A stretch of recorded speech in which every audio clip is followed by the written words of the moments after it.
اللهم صل على سيدنا محمد اللهم صل على سيدنا محمد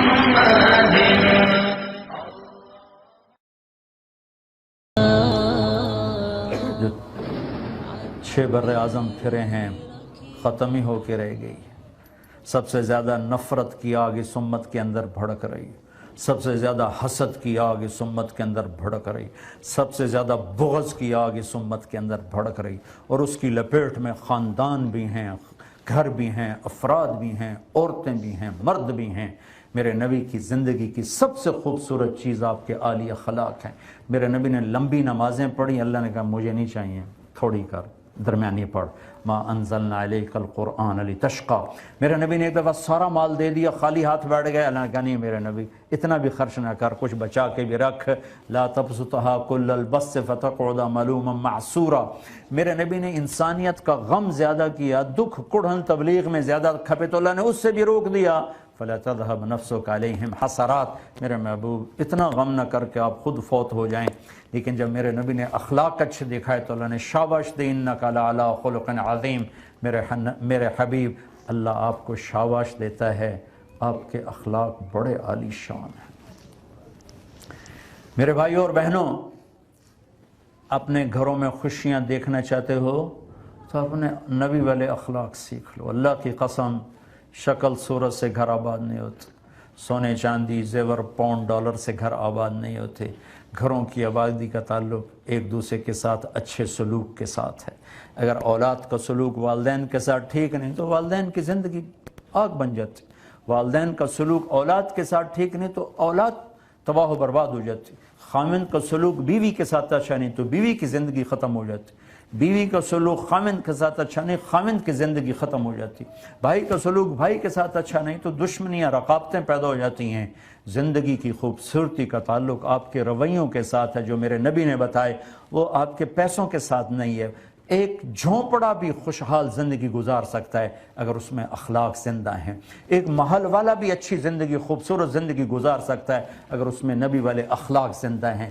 زبان کا بول کاٹنے والا ہو کسے سکھ آتا.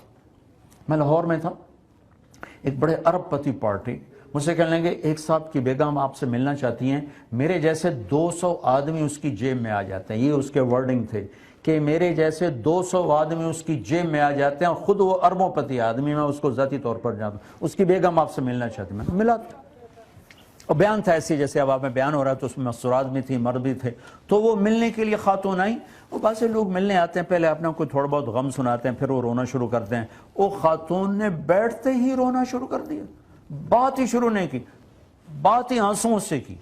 میں کہا وہ تاکھی جاندہ ہے بے 200 دے بجے چاہ جاندے تھے انہوں کی بڑی.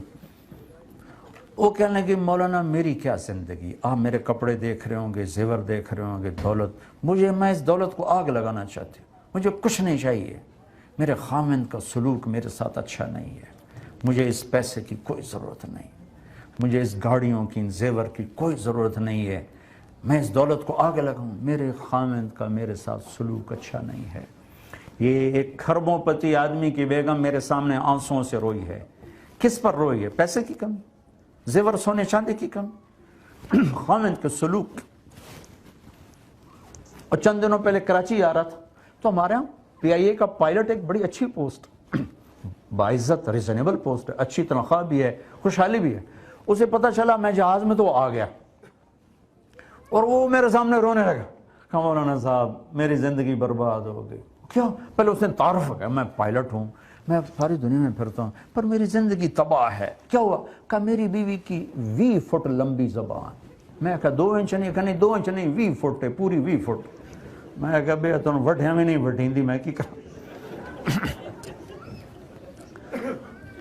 تو وہ اتنے اچھی، پاکستان میں بڑی اچھی جاب ہے پی آئی اے کا پائلٹ جو باہر جاتا ہو، وہ رو رہا ہے کس سے؟ اپنی بیوی کے برے اخلاق سے اور بد زبانی سے.